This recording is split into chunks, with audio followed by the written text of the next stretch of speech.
La Rompepiernas bate récord de participación. Unos 1.500 cicloturistas acudirán este sábado a Sos del Rey Católico, como se ha dado a conocer en la presentación de esta cita deportiva en la Diputación de Zaragoza. Como nuestro ámbito es la provincia de Zaragoza, hay que decir que es la prueba ciclista más importante de la provincia de Zaragoza y la cuarta más importante de Aragón.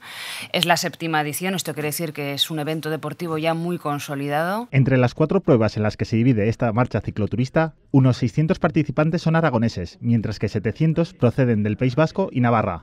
En cuanto al número de mujeres y hombres, este año nos acercamos ya a las 100 mujeres, ha pegado una buena subida respecto al año pasado.